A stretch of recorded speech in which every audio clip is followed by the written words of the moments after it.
Welcome back to Balbigyan Bharti. Now in this chapter we will move to the problem number 8. Problem number 8 says how many multiples of 4 lie between 10 and 250. So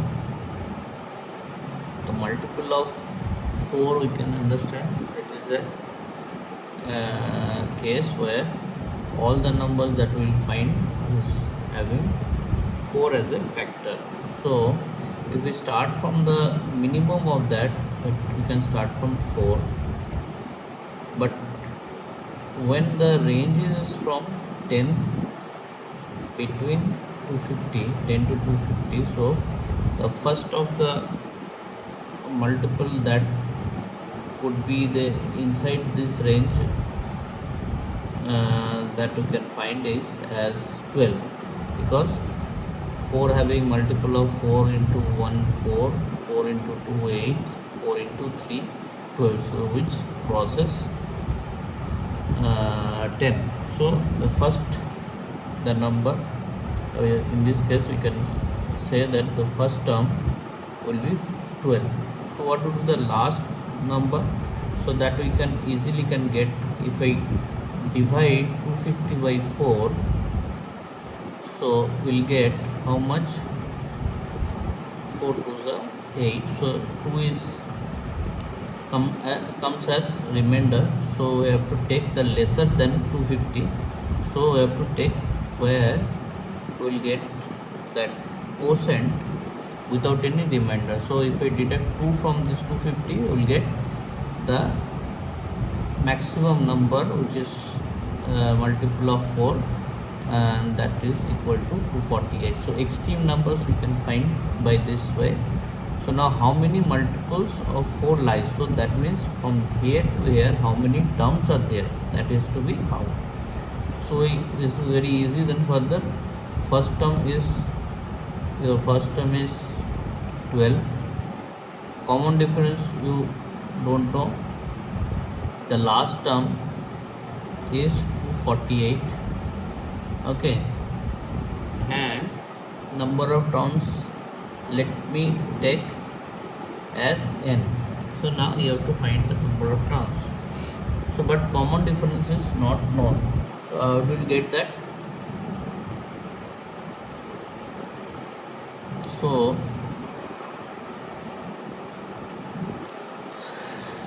one process, that is a direct process where you can go on adding 4 and up to 248 to get the number of terms.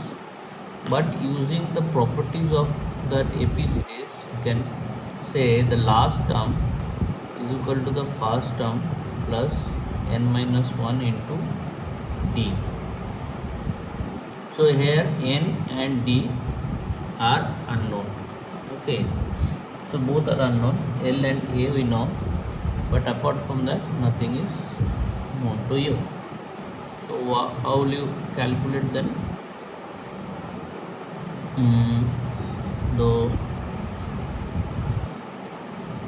So here one thing you have to understand, even though it is D is not being given directly, but as it is said to be a multiple of 4, so then what we can say that term to the next term having an increment of 4 only, because multiple of 4 or adding a 4 to the prior number to get the next number will give you the same impact.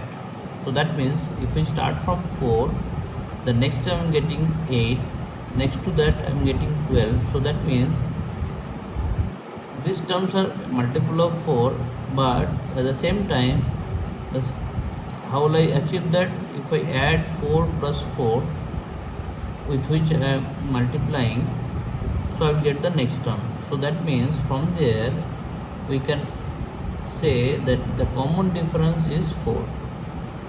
Understand, it's very simple mathematics, there is no but there is a variety of the math, that's why I am showing. uh, some cases students are not able to catch the lead, so that's why I'm holding some time. I was holding some time to make you understand that even though it's a multiple of 4, so the terms I'm getting by adding 4 to the prior term to get the next term. So that means the difference between the two terms would be 4. Okay, so now it will be very easy. Now if you put 248 equal to the first term n minus 1 into 4. So now n minus 1 would be 248 minus 12 by 4. So that means 232 by 4. 232 by 4. So that means 4 into 48. So n is equal to 48 plus 1, that is equal to 49. So how many multiples I will get between this range of 4? It will be 49 numbers of multiple you will get. Okay, the next one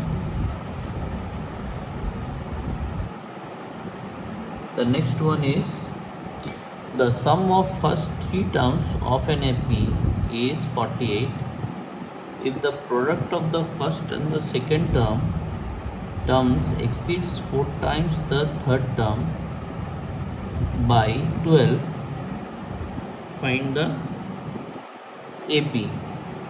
Now this kind of problem, this is a different kind of problem where we'll always work on the basis of any 3 term. Okay, if it is that case, so here we have a freedom to assume the term with respect to the first term and the common difference in a such a way that our calculation will be easier.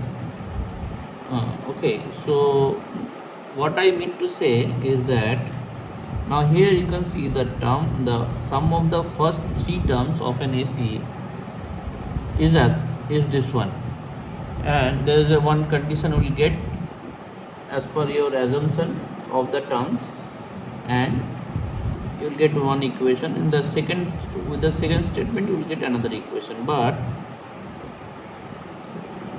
to make it easy, I will show you where it could go somewhat uneasy. Let's say I'm just assuming, which will give you a bit tough, means comparatively tough situation if we assume the terms, because we can assume the first term be A and a common difference is D. With this combination, if I assume the terms, because there is freedom to us that we can assume any 3 terms, because first 3 terms means that first 3 terms formation is up to us how to take that. Now if I assume with respect to this, the first 3 terms, if I assume the first term is A, then other 2 terms must be A plus D and A plus 2D, like that. Okay, now with the first condition where the sum of the 3 terms is 48, if we add this, if we put it in the form of the statement, then what I will get, I will have to add all this A plus D and A plus 2D. So I will put it as 48. Now if I add up this, so I will get one equation where I will get 3A into 3D is equal to 48. Okay, so my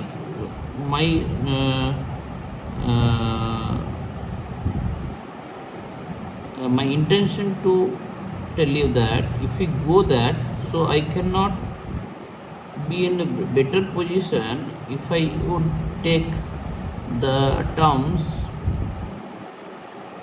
in a manner that the first term is a minus d, the then the then the next term would be, if I add plus d, because I have taken uh, as per this has to be this one, but instead of that, if I take the three terms is such that there is a freedom of taking the formation of the terms as per the as per the student how to take. So I insist people to take when there are three terms of such cases where three terms some condition is given, rather taking the terms in this manner. If you take the terms as a minus d, a and a plus d, a symmetrical term across the pivot line, because I am saying if it is the center term among these three terms, if I take on either side with a symmetric manner,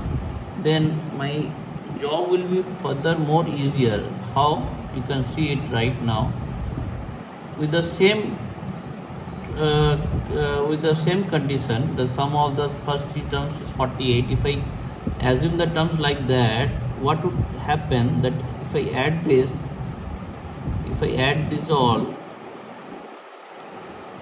in the process of the calculation,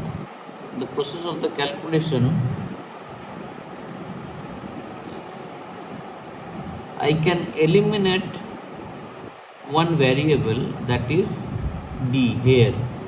So I will left with only a, which will give you 48. But whereas if you see there, I would have carried both the variables in both the variables together, and I will get one statement where this two will exist. Whereas if I assume like this, I can eliminate one of the variables when I am dealing with the first statement only. So there is the advantage of eliminating one variable with the first statement. So there would be easiness. If I use the second statement, then I need not to do much of the calculation. Whereas if I live with this, and I will get another equation with a and d combination, then further I have to eliminate one variable to get another. So this will give you further few more steps to arrive at your result. Whereas if you do that, in both the cases you will get the same answer. There is no variation you will get in the answer. Okay, so you can try at home, but I insist to take the terms when there is number of terms which are arbitrary, and you can take your own. So you just assume like that. If it is 4 terms, so accordingly you take the terms as a minus 3d, a plus d. So you just distribute the d such a way that if you add up it, this is chances of eliminating the variable, either a or d. Okay, whichever way it is possible.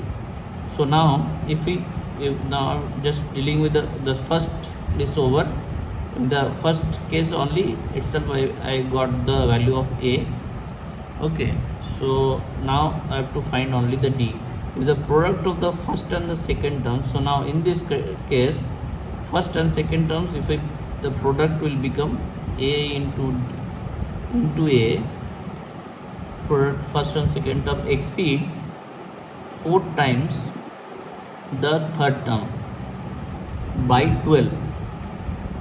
So this exceeds, so that means this will be higher than 4 terms of the third term, okay, by 12. So if I take the difference of this, product of this minus 4 times of the third term is equal to 12.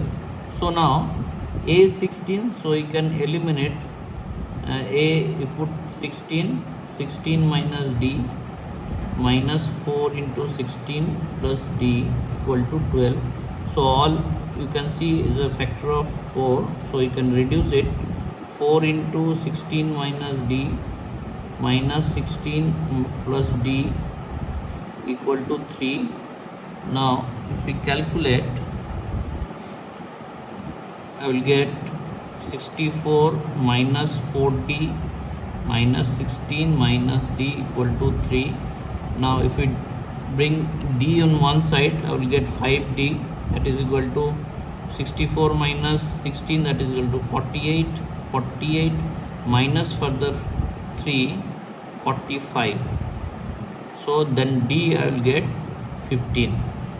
Okay. Oh no, sorry, 9. 5 9 is 45. So you can see I will get individual value of a and d. With that I can form the three term. Find the AP means if we can put all these three terms with the value of a and d, you automatically can establish the AP. So AP is first one 16 minus 9, 7, then 16, and 16 plus 9, that is equal to 25. So this is your AP series, you can put it like that. Okay.